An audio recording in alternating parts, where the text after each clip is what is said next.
Hi, I'm David with General Air.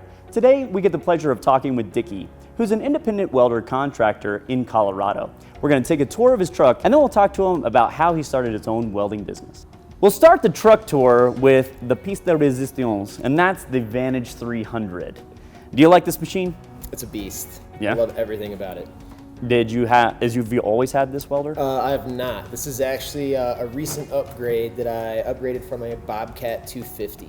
So the Bobcat wasn't cutting the mustard? The Bobcat's still a fantastic, just dog of a machine that can, in the field, it handles really well with, especially with structural, which is what I mainly specialize in.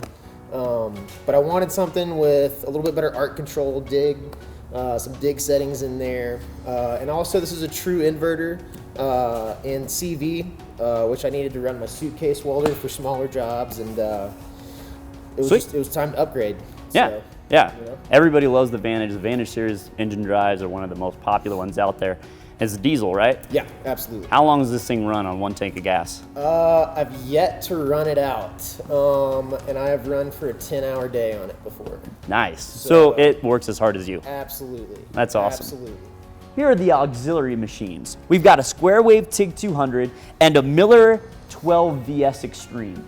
Dickey, why do you use the TIG 200? So I use the TIG 200 on anything that's going to be a detail piece, architectural detail. It's non-structural that I need a very pretty finish on, something that the customer's going to see every day walking in or out of their home or their business, whatever it may be. So the finer detail. Just a really pretty finished product. Stainless steel. Yep. Any aluminum work with this thing? Not a ton of aluminum, but I do a ton of stainless with this guy. Sweet. Okay. And what about the 12 VS? What do you use that for? So this is for just, fast, efficient stuff like gates, fences, stuff like that in the field that I don't want to, stick weld, and I just want to keep, constant flow going.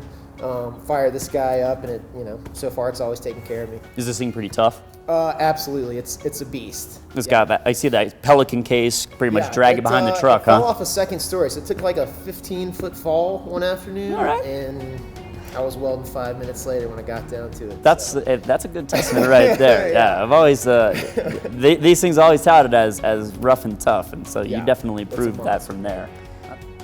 Well, that's it. That's Dickey's truck, and that thing is absolutely dialed. Pretty much anything that he gets thrown out in the field, from, like I said, stainless steel TIG work to structural stuff, he's able to handle just on this one truck alone. Now, Dickey did attend our General Air Welding Academy, and how did that help you setting this all up? Man, General Air has been the biggest driving force in my success as a welder. It's allowed me to go from essentially just a hobbyist welder and taking all Saturday morning hobby classes to the weld school to all the way through my certification process. Nice. So you're certified? Absolutely. Oh, nice. What certs do you hold? Just a AWS 1-1. D11? Yep. D11. 3G, 4G? Yep. Sweet goodness. Yeah, that's a golden ticket right there. But yeah, I mean, General Air has allowed me to take welding from just, something that I love doing as a hobby and transform it into something that, I can make a living off of. Thank you so much for watching. If you enjoy our videos, please like and follow us on Facebook. If you're in the Denver metro area, be sure to check out our hobbyist welding classes, available Thursday night, Saturday morning, and Saturday afternoon. If you're looking for more in-depth education, please check out our General Air Welding Academy.